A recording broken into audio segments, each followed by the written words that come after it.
Actualmente prediqué sobre las madres y haciendo alusión a las madres, trayendo una palabra de ánimo, de aliento, y entonces paré un poquito el tiempo de predicación que venía con Éxodo, porque mayo es el día de la familia, el mes de la familia internacionalmente, y entonces es necesario que en este tiempecito hablemos de familia y qué tan importante es para nosotros la familia como para Dios.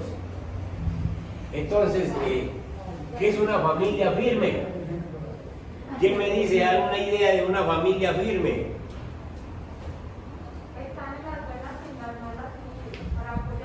Están buenas y en las malas para apoyarse, muy bien. Que su base principal sea Jesucristo en su hogar. Su fundamento principal sea Jesús. Esa es una familia firme. ¿Iba a decir algo? No.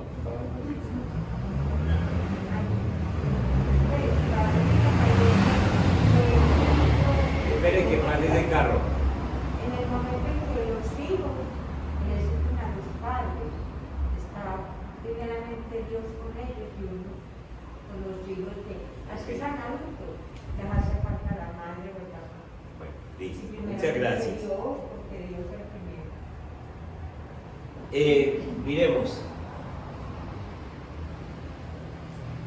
Una familia firme es aquella donde todos sus miembros se tienen amor. Ya lo decía Ángela, ¿es tu nombre?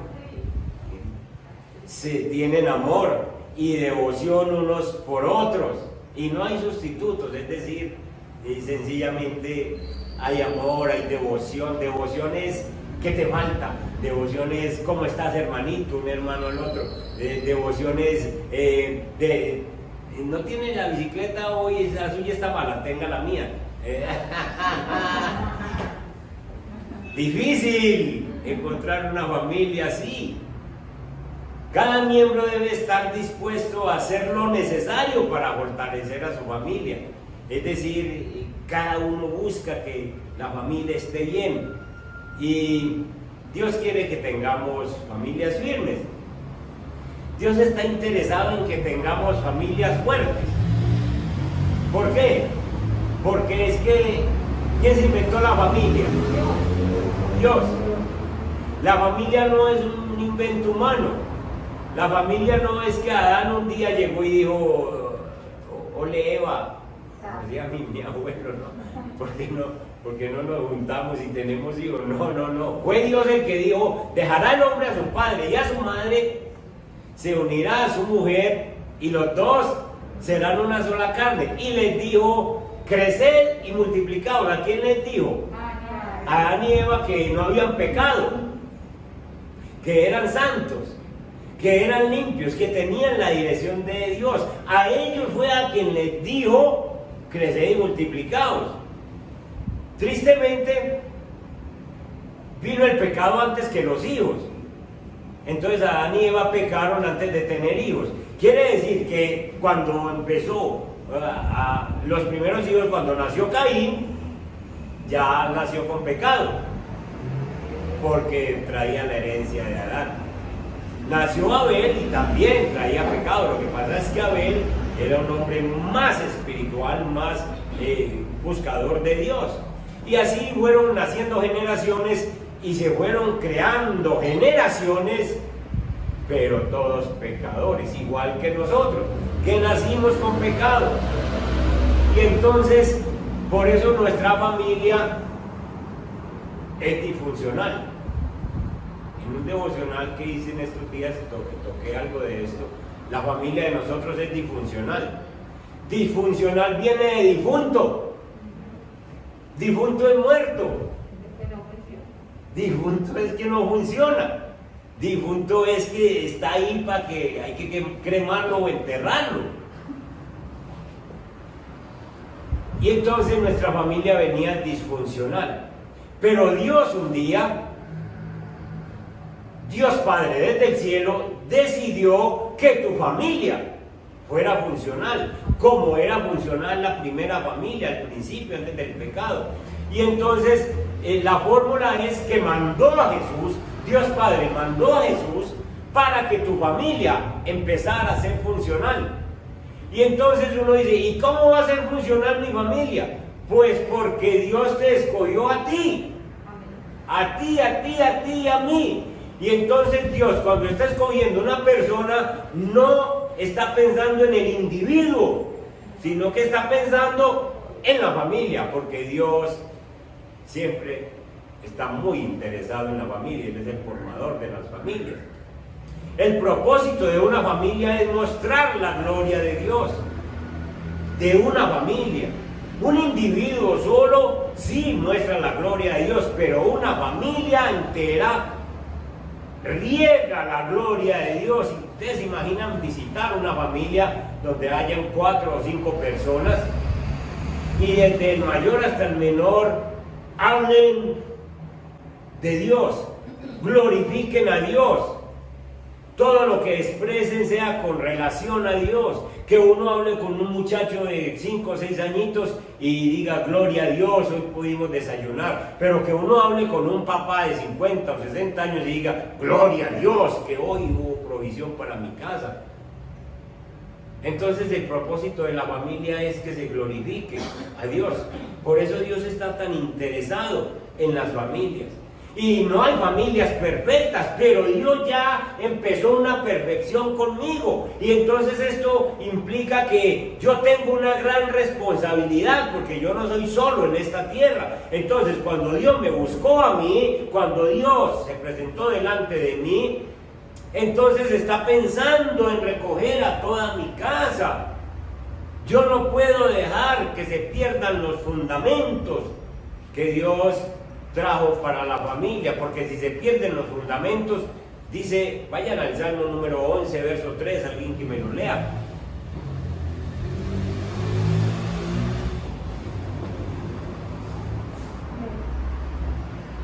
¿Qué dice? Cuando los fundamentos de la ley y del orden se desmoronan, ¿qué pueden hacer los justos? Cuando los fundamentos de la ley se desmoronan, cuando se pierden los fundamentos de una familia, entonces ¿qué pueden hacer el resto de la gente? ¿Qué pueden hacer los justos? Nosotros estamos llamados, Dios te llamó con una responsabilidad para que tú, que eres escogido por Dios, empieces a enviar esos mensajes, ese comportamiento, esas actitudes nuevas a tu casa, te vean de una forma diferente y empiece la perfección de esa familia. Nosotros tenemos una gran responsabilidad al cuidar los fundamentos de la familia y al entender para qué es que Dios nos llamó. ¿Cómo va a tocar Dios una familia si el cristiano no funciona? Si el que ya se le llegó el reino no está comportándose como verdadero cristiano. Entonces, entiendan esta responsabilidad. Dios llamó a Josué y le dijo: Josué, mi siervo Moisés ha muerto. Ahora, levántate y pasa este pueblo a la tierra prometida. A Josué le dio la gran responsabilidad de pasar todo el pueblo. Y no le dijo: si este te cae mal, no lo pases. Si este no te gusta, no lo pases.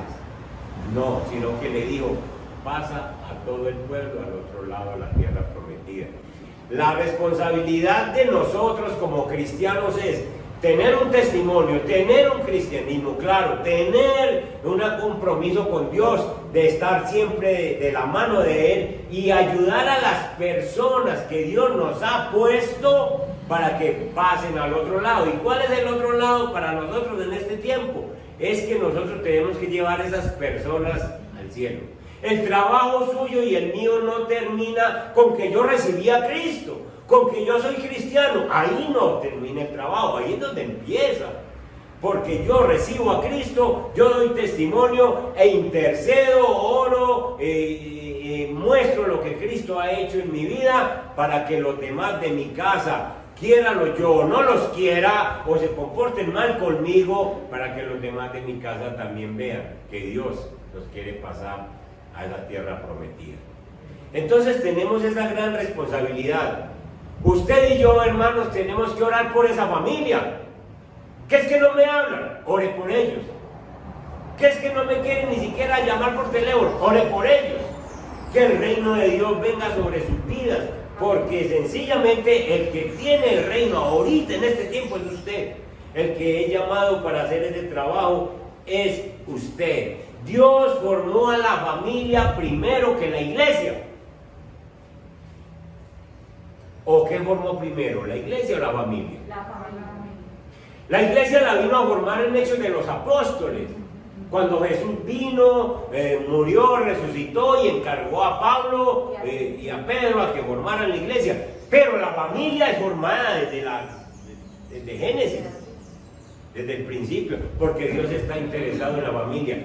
Para que una iglesia sea sana, se necesita familia sana. Entonces primero está que Dios forma la familia y luego forma la iglesia. Dios muestra a través de la Biblia cómo va salvando las familias. En la historia de la Biblia nosotros encontramos el arca de Noé. Dios mandó construir un arca a Noé, pero esa arca era para la familia. No. ¿Para la salvación de quién? De todo el que escuchara la palabra. Y le dijo, usted me hace un arca de 3 pisos y le pone tantas habitaciones, porque Dios sencillamente esperaba que esas habitaciones se llenaran. Se llenaron sí de animales. Pero Noé predicó 120 años y dice la Biblia que al final de los 120 años de predicación, ¿quiénes fueron salvos? La familia de Noé. La familia de Noé.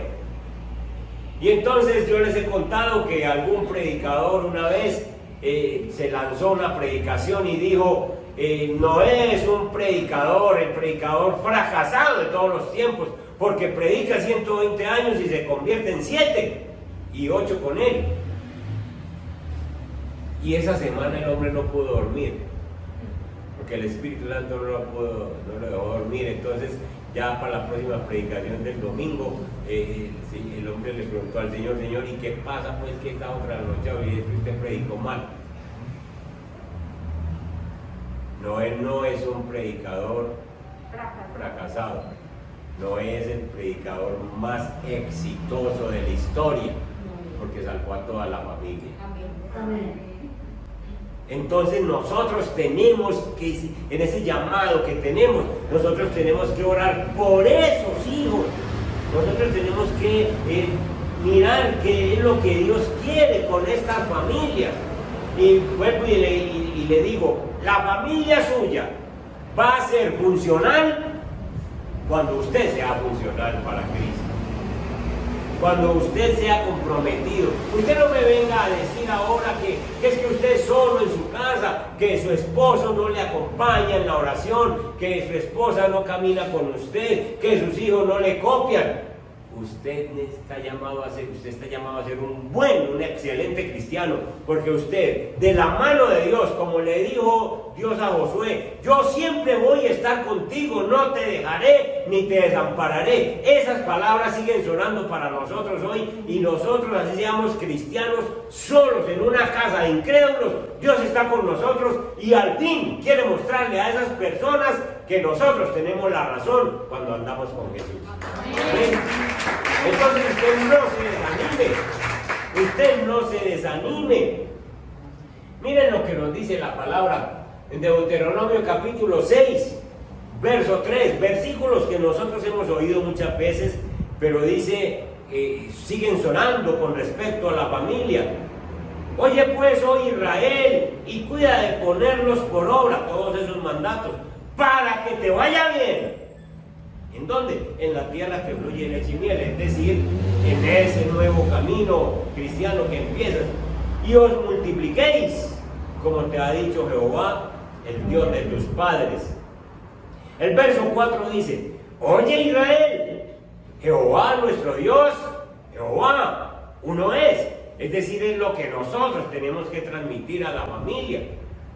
Nosotros venimos de un contexto católico, en donde se nos ha enseñado a pedirle a todo el que se aparece, a todo el que pueda. Entonces tenemos la Virgencita para, ¿cómo se llama? La de los que sanan los ojos, Santa Lucía. Si tiene problemas en los ojos, entonces récele a Santa Lucía, y así se lo sabe. Récele a Santa Lucía. Para los negocios a San Judas Tadeo. Sí. Entonces póngame a Judas allí. Y entonces, así, aquí nos han enseñado.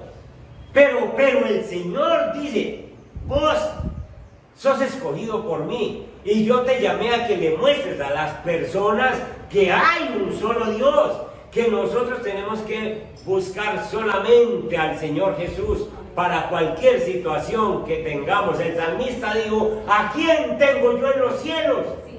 Sino a ti. ¿Y aquí en la tierra? Nadie más necesito, sino que con Dios yo tengo todo. Entonces nosotros tenemos que enseñarle eso al pueblo, nosotros tenemos que enseñarle eso a nuestra familia. ¿Usted qué está haciendo? ¿Para quién está aprendiendo esa vela? Venga a ver, mijo. Es a Dios al que nosotros le oramos. Deuteronomio 6:5. Y amarás a Jehová tu Dios con todo tu corazón y de toda tu alma y con todas tus fuerzas. Corazón, alma, fuerzas, todo nuestro ser. ¿A quién? A nuestro Dios, y no hay otro. Y eso se lo tenemos que enseñar a la familia, eso se lo tenemos que enseñar a los que Dios nos ha puesto cerquita. ¿Usted sabía que usted es pastor? ¿Usted sabía que usted es pastor? ¿O piensa que el pastor soy yo? Usted es pastora, usted es pastora, usted es pastor, porque usted tiene unas ovejitas, rebeldes o no rebeldes, necias, hay veces parecen cabras porque son brincones y todas las cosas, pero son las ovejitas, y Dios le encomendó el trabajo de mostrarle que usted ama a Dios con toda el alma, con todo el corazón y con todas sus fuerzas. El 6:6. Y estas palabras que yo te mando hoy estarán, ¿en dónde? En tu corazón. Tú debes tener la palabra de Dios en tu corazón, tú la debes tener en tu corazón, porque de lo que habla la boca viene ¿de dónde? Del corazón. Entonces, si tú tienes a Dios en tu corazón, la palabra de Dios en tu corazón, con tu familia tú vas a soltar palabras de tu corazón. Lo que hay de Dios le vas a enseñar a la familia. Yo les he dicho que yo he cambiado mucho en mi casa. Ustedes pueden preguntar a mi esposa. Yo no era ninguna perita en dulce. Yo era cosita seria. Mi esposa hablaba grueso y yo hablaba más grueso. Pero de unos años para acá, en mi casa no hay peleas. Yo les he dicho. Y no hay peleas es porque yo a la palabra áspera aplico blanda respuesta, porque la blanda respuesta calma la ira. Porque yo una vez le pedí al Señor, Señor, ¿yo qué voy a hacer con este geniecito? Ya bien alzada, y yo, pero ¿a dónde vamos a llegar? Entonces el Señor me dijo, empiece por usted mismo, cambie usted. Y yo nunca le dije a ella, no, usted tiene que cambiar su genio, sino que yo empecé a calmar mis respuestas, a dar respuestas suaves, porque la palabra de Dios me fue llenando. Entonces yo era de los que tiraba las medias de cayeran. ¿A dónde está la otra media? Esperen, venga, yo la uso. Blanda respuesta.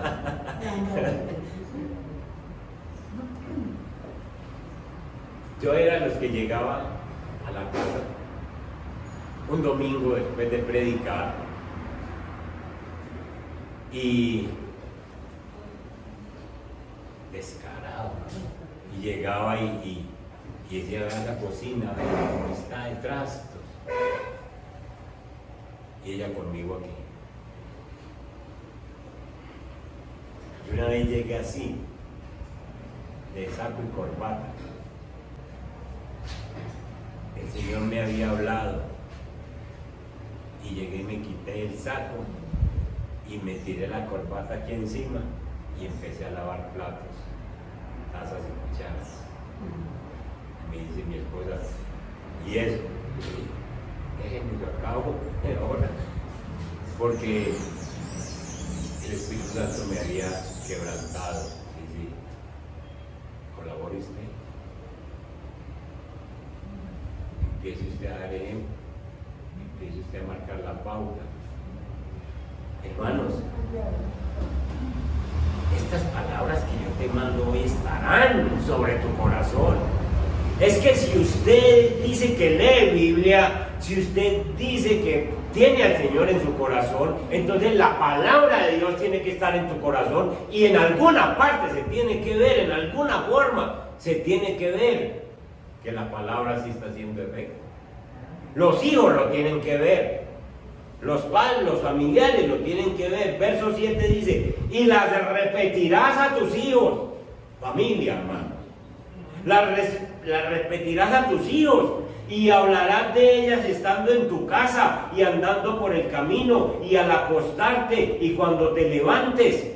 Y el verso 8 dice, y las atarás como una señal en tu mano y estarán como frontales entre tus ojos. Eso de estar frontales en tus ojos, eso era que los padres antiguamente, como los padres judíos, les enseñaban a los hijos la ley desde pequeños. Entonces ellos se ponían versículos o palabras claves en la frente, pegadas aquí como con un adhesivo. Y entonces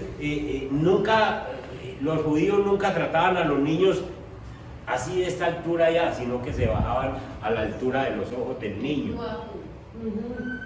Entonces, mire aquí, Jehová nuestro Dios, uno es, lea. Y entonces el niño alcanzaba a ver eso aquí en la frente y entonces decía, mi papá cree en ese Dios y yo debo creer en ese Dios. Diferente a hablarle a esta altura, ¿cierto? Entonces era una enseñanza que Dios mandaba y que ellos entendían y que nosotros debemos coger en este tiempo. Y el verso 9 dice, las escribirás en los postes de tu casa y en tus puertas. ¿Qué significa esto? ¿Qué significa esto? ¿Cómo cogemos este versículo para nosotros hoy con la familia? Si yo tengo a Cristo, entonces yo debo estar hablando palabra, yo debo estar mostrándoles todo siempre la palabra del Señor. Mijo, esta es la comida que el Señor nos proveyó para hoy. Este es el almuerzo. Padre que estás en los cielos, gracias por el apetito y la comida que nos das para este mediodía. Bendice mi niño en el nombre de Jesús. ¿Sabe qué? Bueno, tiene para saber que la comida la provee Dios. Ah, pero nosotros no. Coma pues, si puede. Y si quiere, y si no lo coma.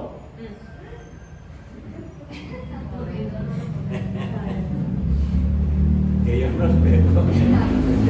Dale. Una de las razones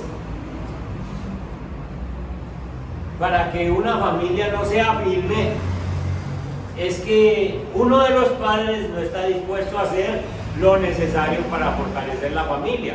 Es decir, los padres tenemos responsabilidad. Si su familia no está bien, eso no significa que no puedan estar mejor. Es decir, si hoy no está bien, eso no quiere decir que tengan que seguir mal siempre, sino que pueden mejorar. Dios dice que Él quiere la palabra en tu familia, que donde vayas haya evidencia de que la palabra de Dios está en tu familia. Entonces usted no vaya a entrar en desánimo diciendo, no, entonces mi familia ya no tiene remedio, es disfuncional. Dios empezó contigo. Y si ya empezó contigo, entonces es porque Dios sí quiere que esa familia sea funcional. Y una familia es funcional, como lo dijimos ahora, porque todos se ayudan y porque todo apunta a darle la gloria a Dios. Veamos algunas características de una familia firme. Algunas características, no las vamos a ver todas, después tendremos tiempo. Pero una familia firme se distingue primero por padres que están consagrados a Dios. Y aquí tomen esto porque sencillamente tómenlo como motivo de oración. Una de las características de que una familia sea firme es que los dos, papá y mamá, estén consagrados a Dios. Se necesita un padre y una madre firmes que amen a Dios y se consagren a Él. Ese es el elemento más poderoso de una familia firme, obviamente. Aquí tenemos un ejemplo de una pareja. Si Fernando y Gisela están adorando a Dios, entonces ellos oran por sus hijos. Si Ramiro y Viviana, los dos, le temen a Dios y sirven a Dios, oran por su familia. Y Dios obra en su familia. Si Rigo y Emilce están juntos y oran juntos y creen en Dios juntos y sencillamente luchan juntos, van a ver resultados en su familia. Y así los que son parejas y que caminan los dos. Y si hay alguno aquí que tiene su pareja y no camina con el Señor, pues ya mismo cójalo como motivo de oración. Señor, yo necesito orar más para que mi esposo, para que mi esposa entonces camine con el Señor. Y si usted es solo porque no tiene esposo, no tiene esposa, pues entonces sea una buena cristiana, un buen cristiano, y entonces dedíquese a que, consagrado a Dios, le permita ver otras personas que van llegando a los pies del Señor. Definitivamente es una característica de una familia firme. Segunda característica, dice que los padres deben ser consistentes. Consistentes es decir que si dicen que van a hacer algo, lo hacen, lo cumplen. Porque los hijos, los niños, escuchan lo que decimos y hacen lo que hacemos. Y sencillamente a ellos les sirve mucho el ejemplo. Y los niños son muy observadores, ellos miran lo que nosotros hacemos. Ellos difícilmente se graban las palabras que uno les dice, pero sí miran el ejemplo. Si quieren congruencia, tienen que hacer lo que dicen que van a hacer. Es decir, si uno, como hemos dicho, si uno le promete a un muchacho una reprensión, si usted sigue en esa desobediencia y no hace las tareas, yo le voy a guardar el celular. Pero resulta que la mamá llega y se conmueve y dice, ay, pobrecito mi muchacho, como se entretiene en el celular.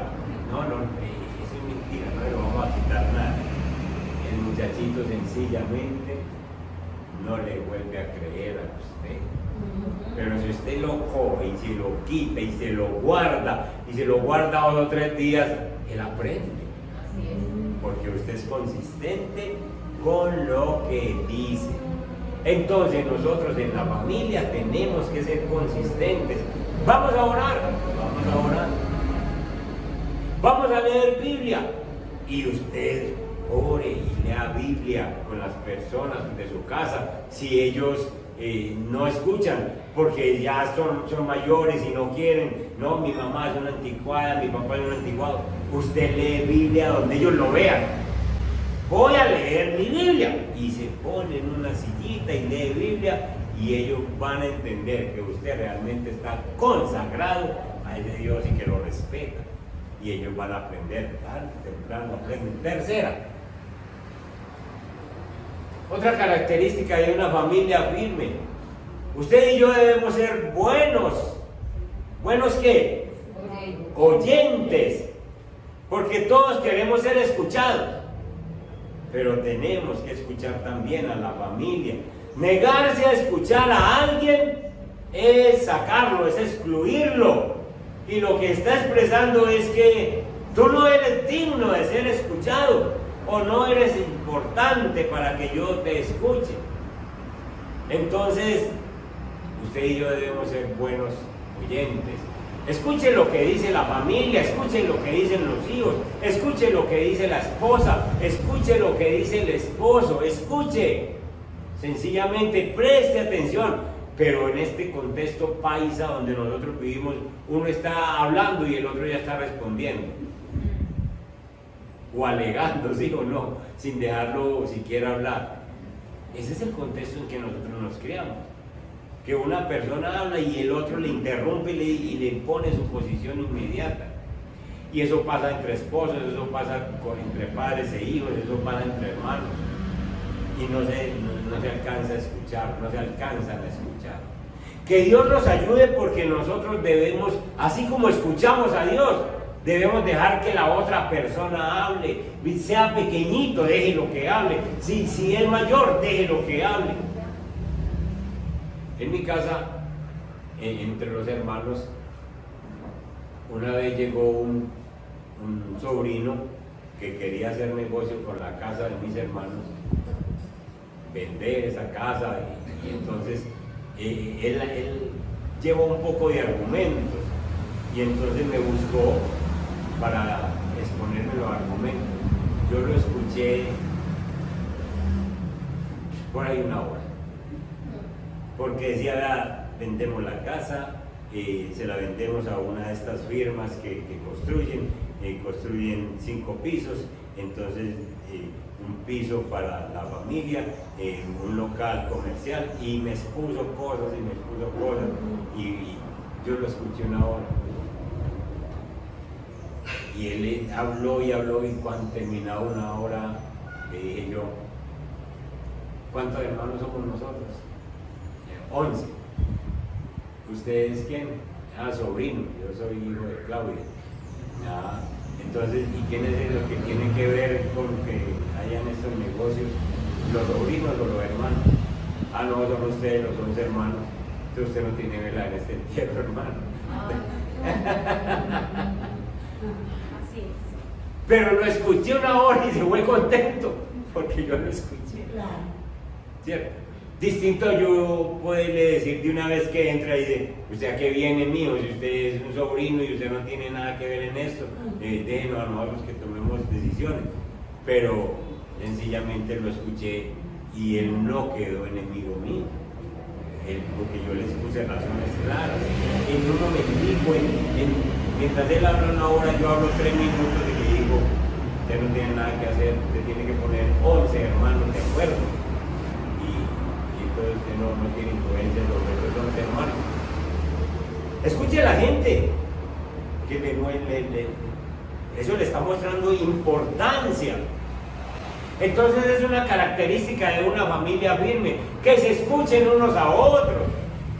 No importa si es un niño, escúchelo, porque le está enseñando de que él es importante en lo que está diciendo. Queremos familias funcionales, entonces apliquemos estos principios, estas características. Otra característica, discipline sin rechazar. No discipline a sus hijos cuando estén enojados, porque uno enojado se le va la mano con la correa, se le va la mano con el golpe. Hay gente que enojados cogen la plancha y se la tiran a la personita o a la persona con la que están alegando, y después tienen que llevarlo al hospital. No discipline cuando esté enojado. Si está enojado con ellos por algo que sucedió, usted es el cristiano, deje que eso pase, deje que se le retire ese enojo. Pues obviamente la Biblia nos dice que nosotros debemos manejar el enojo. Está bien que uno se levante en ira por alguna situación y exprese su ira, pero no es el momento para uno actuar, sino que calmado, quieto. Y entonces cuando se calme su enojo y que Dios ya le esté hablando, usted puede llamar a ese hijo, llamar a esa persona y decir, venga, conversemos. Esto no está bien hecho. Y si hay que disciplinar, discipline, pero no durante el enojo.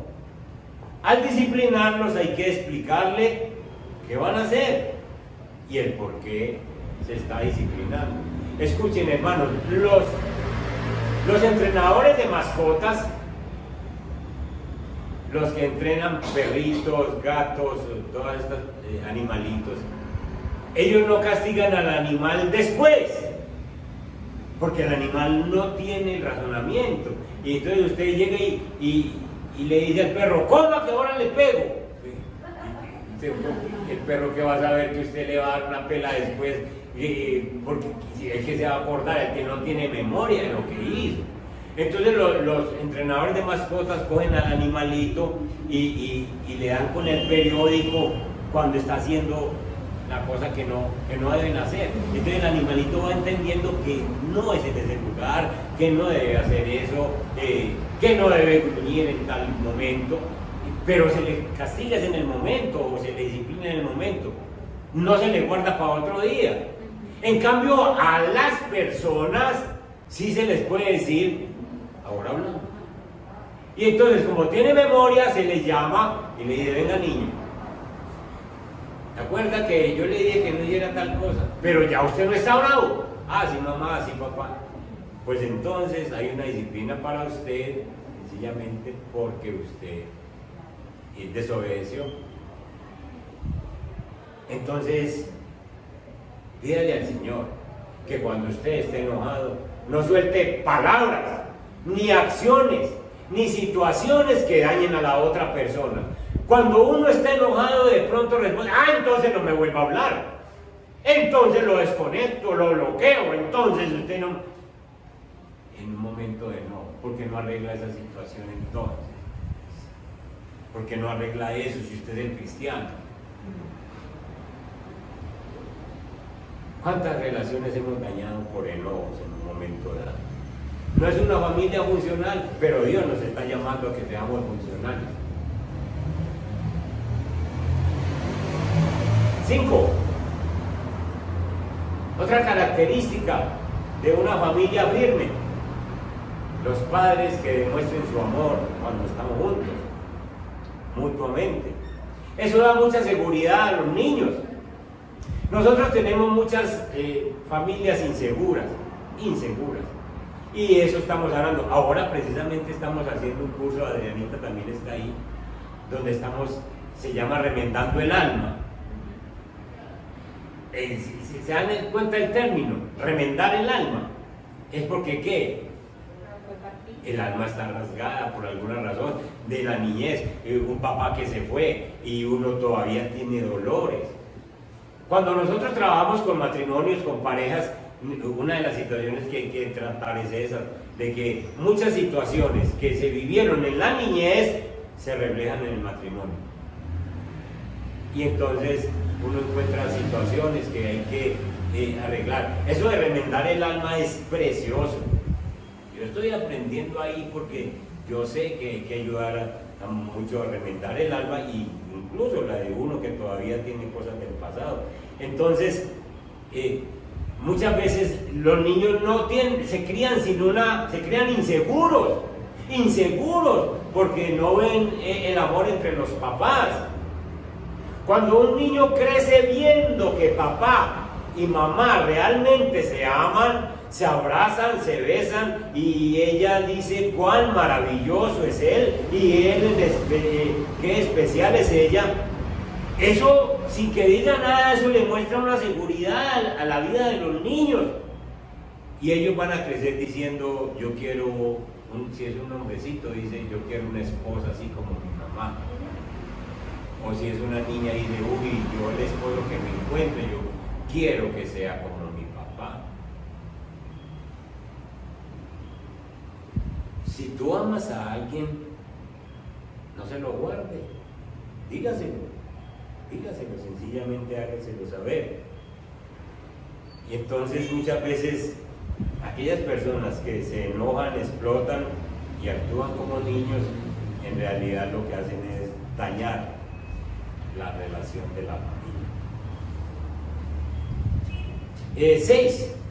Otra característica de una familia sana, una familia firme: cuidado con los favoritismos. casa fuimos 12. Y mi mamá se murió cuando yo apenas tenía 11 años. Pero a los 11 años yo veía favoritismos en mi mamá. Yo veía favoritismo. Ella quería más los hijos hombres que que las hijas mujeres. ¿Por qué?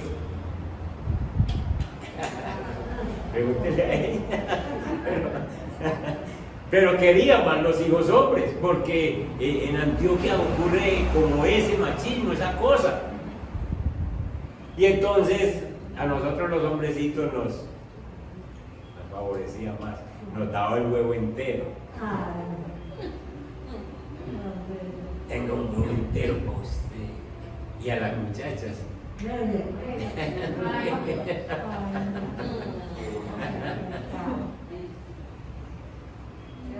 En la Biblia hay un caso de favoritismo, ¿se acuerdan? Sí. De Esaú y Jacob. Esaú era muy preferido por el papá, porque era un hombre fuerte, cazador, aventurero, se mantenía en el monte, cazaba, traía cosas y le decía, papá, vea lo que le trae. Y el Jacob era muy favorecido por la mamá, era muy mimado, él le gustaba estar en la casa, le gustaba estar ahí, comer de la mano de la mamá, que la mamá lo mimara. Y ya ustedes saben lo que pasó con esa parejita de hermanos. Cuidado con el favoritismo, y sobre todo cuando hay baños en la casa, obviamente. No se puede hacer favoritismo, hay que demostrarles amor, comprensión a los dos. Los hijos son como los dedos de la mano, todos diferentes. Y hay unos que tienen unos talentos, otros que tienen otros talentos, otros que les gusta eso, otros que les gusta. Y a todos hay que atenderlos, y para todos hay que pedirle a Dios sabiduría para que nosotros no hagamos favoritismos. Muchas personas en este tiempo, muchos de nosotros, estamos sufriendo todavía porque vimos favoritismos en la casa y tenemos que manejar esa situación. Y séptimo, reconozca las fallas. Si usted quiere una familia sana, si usted quiere una familia firme, reconozca sus fallas. Si no admitimos nuestros errores, las demás personas tampoco lo van a admitir por su parte. Y en algún momento todos hemos fallado. Quizás de pronto no cumplimos nuestra palabra y fallamos en no cumplir la palabra. Cuando un padre le promete a su hijo o a su hija que hará algo y no lo cumple, y peor aún, comete un error más grande cuando ni siquiera lo menciona, ni siquiera trae a colación el tema, sino que lo deja como pasar desapercibido. Entonces los hijos van diciendo, a este no le interesa, no me volvió a mentar nada de lo que habíamos hablado, no volvió a decir nada, no le interesa.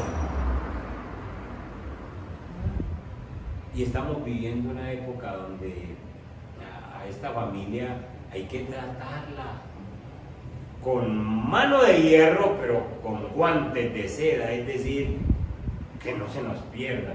Porque es que, ¿qué se gana usted yendo a alcanzar a otros con el Evangelio si los de su casa se están perdiendo? Entonces, que el Señor nos ayude a que nosotros cumplamos con estas características para que esta familia sea sana.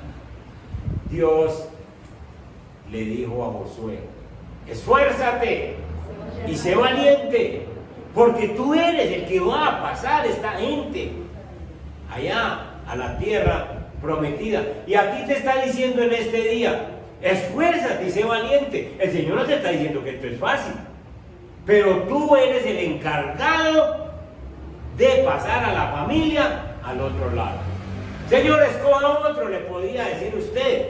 Y el Señor le dice, ¿usted me está diciendo que yo me equivoqué o qué? Yo le escogí a usted, yo le escogí a usted. Dele gracias a Dios donde hay 2 o 3 cristianos, allá en esa casa.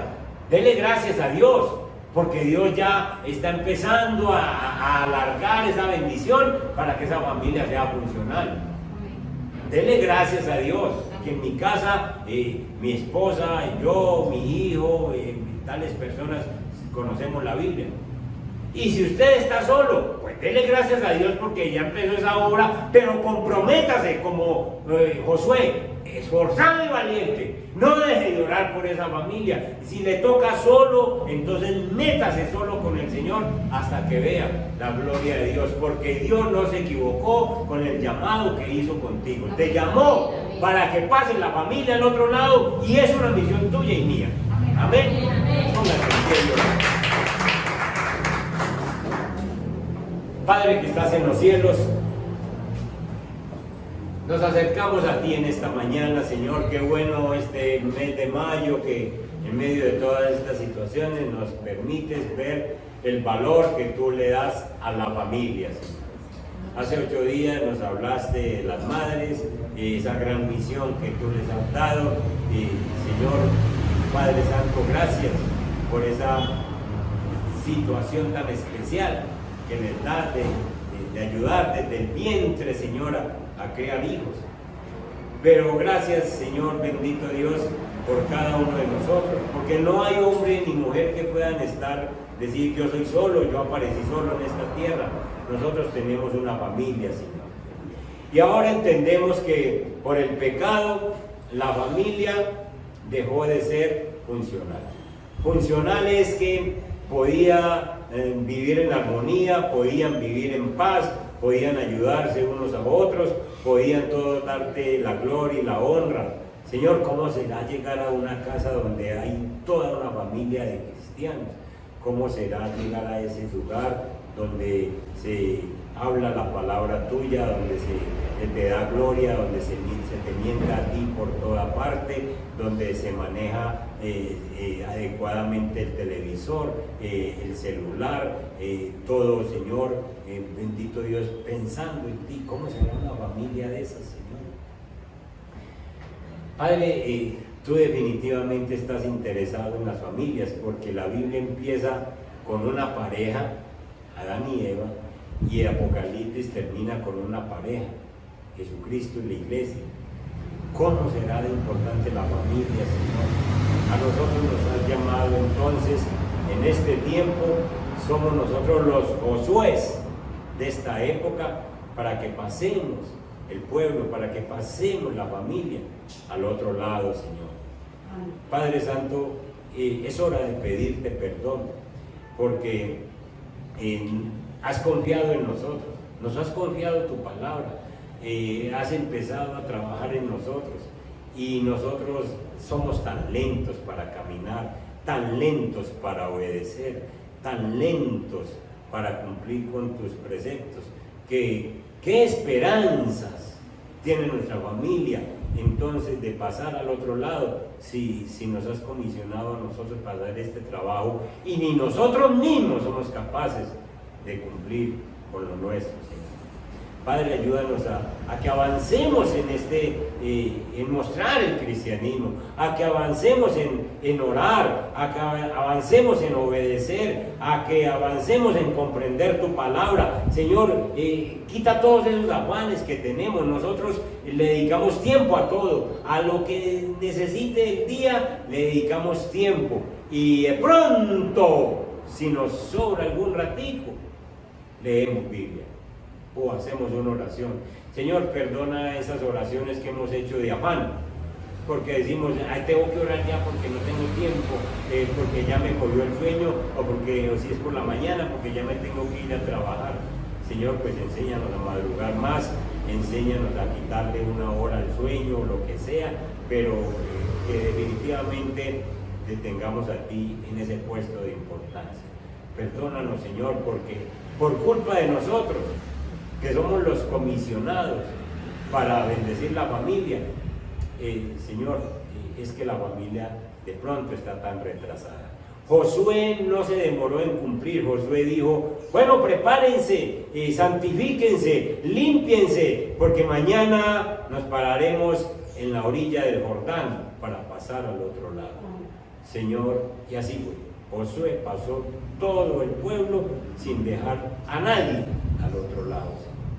Ayúdanos a nosotros, Señor, a que caminemos eficazmente en el cristianismo y podamos ayudar a esa familia. Los queremos ver al otro lado, los queremos ver en la vida eterna, Señor, en el nombre de Jesús. Amén. Y amén. Dios les guarde y les bendiga. El miércoles enseñanza virtual todavía, estemos orando a ver cómo el Señor nos ayuda a que volvamos de pleno a la iglesia. Pero ahí estamos, Dios me les guarde.